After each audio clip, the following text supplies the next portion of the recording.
সোমবার চতুর্থ দফার ভোটের দিনেই রাজ্যের দুটি লোকসভা কেন্দ্রে মুখ্যমন্ত্রী মমতা বন্দ্যোপাধ্যায়ের প্রচার। প্রথম সভাটি হয় ব্যারাকপুর লোকসভা এলাকার নোয়াপাড়া বিধানসভায়। সেখানে তিনি প্রচার করেন তৃণমূল প্রার্থী পার্থ ভৌমিকের সমর্থনে। এই আসনে বিজেপি প্রার্থী বিদায়ী সাংসদ অর্জুন সিং।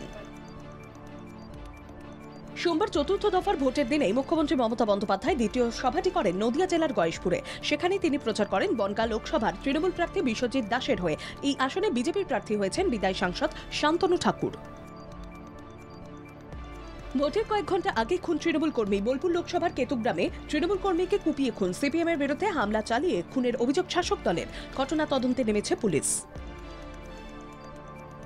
অর্ধেকের বেশি আসনে ভোট শেষ। প্রথম 3 দফায় সুষ্ঠু এবং শান্তিপূর্ণভাবে নির্বাচন হয়েছে 283 আসনে। সোমবার আরও 96 আসন। চতুর্থ দফার এই নির্বাচনে নির্ধারিত হয়ে যেতে পারে ভোটের ভবিষ্যৎ।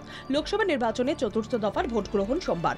10টি রাজ্য ও কেন্দ্রশাসিত অঞ্চল মিলিয়ে মোট 96টি আসনে ভোট। সোমবার চতুর্থ দফা লোকসভা নির্বাচন নবদ্বীপ বিধানসভার অন্তর্গত উডবার্ন রোড তাঁত কাপড় হাট ভবনের ভোট গ্রহণ কেন্দ্রে 4টি বুথ রয়েছে। তার মধ্যে 84/85, 84/86 দুটি বুথে সকাল থেকে ইভিএম বিকল হয়ে যাওয়ায় সমস্যায় পড়তে হয় ভোটারদের। এরপরে শুরু হয় নির্বাচন কমিশনের তৎপরতা। সকাল থেকেই উত্তপ্ত হয়ে ওঠে শিউরের হারজন বাজার পৌরসভা এলাকার 18 নম্বর ওয়ার্ডের 186 নম্বর বুথ। রাস্তার পাশে অস্থায়ী বুথ করেছিল বিজেপি কর্মীরা। রাতের অন্ধকারে কে বা কারা তা ভেঙে দেয়। বুথ ভাঙাকে কেন্দ্র করে উত্তপ্ত হয়ে ওঠে হারজন বাজার এলাকা। পরে বিশাল পুলিশ বাহিনী পরিস্থিতি নিয়ন্ত্রণে আনে। দাঁত দিয়েও মানুষ চেনা যায়, শনাক্ত করা যেতে পারে দেহ। তাই এখনো পর্যন্ত 800 মানুষের দাঁত সংগ্রহ করে নিজেদের হেফাজতে রেখেছে লালবাজার। এর মধ্যে শতাধিক দাঁত ডিএনএ পরীক্ষার জন্য পাঠানো হয়েছে ফরেনসিক বিশেষজ্ঞদের কাছে। গত প্রায় 10 বছর ধরে মানুষের দাঁত সংগ্রহ করে চলেছে কলকাতা পুলিশ। সুস্বাদু ঘুগনিতে মিশেছে মেটানিল। কলেজ স্ট্রিটের ফুটপাতের খাবারে ক্যান্সারের বীজ। ঘুগনিতে হলুদের পরিবর্তে নিষিদ্ধ মেটানিল ইয়েলোর ব্যবহার। কলেজ স্ট্রিটের রাস্তার দুপাশে খাবারের দোকানগুলিতে পুরসভার খাদ্য নিরাপত্তা বিভাগের হানা। খাবারের গুণমান পরীক্ষা করতে গিয়ে চক্ষু চড়কাজ আধিকারিকদের। মস্তিষ্কে বাসা খাদক অ্যামিবার।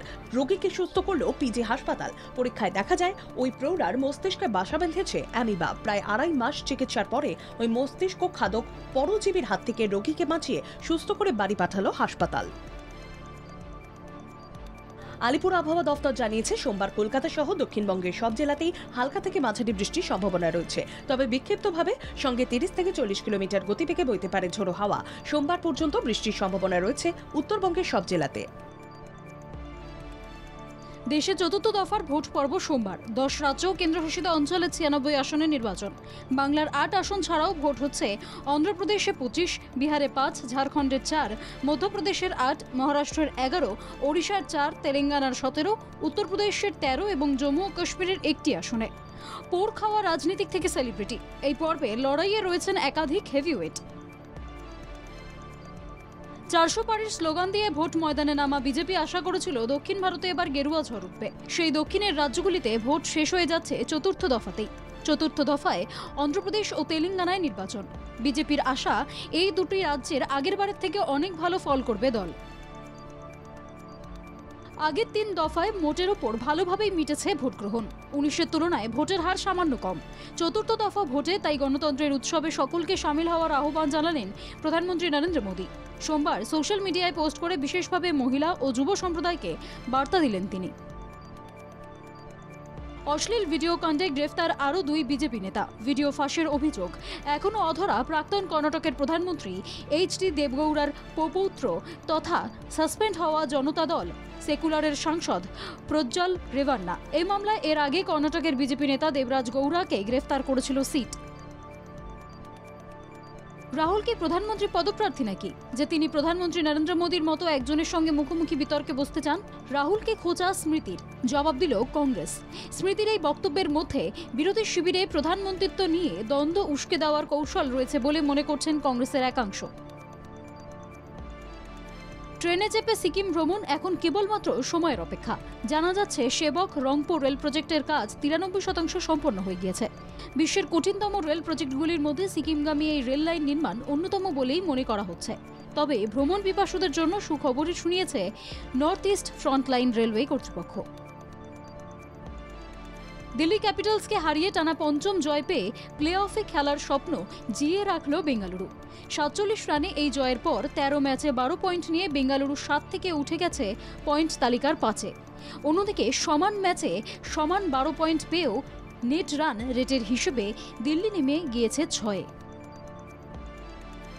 ম্যানচেস্টার ইউনাইটেডকে ১-০ গোলের ব্যবধানে হারিয়ে অনেকবার পয়েন্ট টেবিলের শীর্ষস্থান দখল করল আর্সেনাল।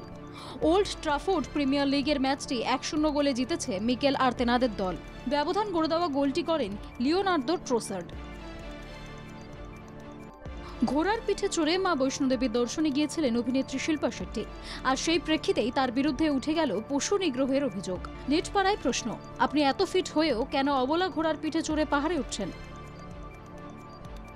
পরিচালক হিসেবে বলিউডে পা রাখতে চলেছেন শাহরুখ খানের ছেলে আরিয়ান খান। শোনা যাচ্ছে একটি ওয়েব সিরিজের মাধ্যমে হাতেখড়ি হচ্ছে আরিয়ানের। ওয়েব সিরিজের নাম স্টারডম। সেই ওয়েব সিরিজের শুটিং এর মধ্যেই শেষ। খুব শীঘ্রই শুরু হচ্ছে সম্পাদনা। স্টারডমের বিশেষ ভূমিকা রয়েছে স্বয়ং শাহরুখ খানেরও।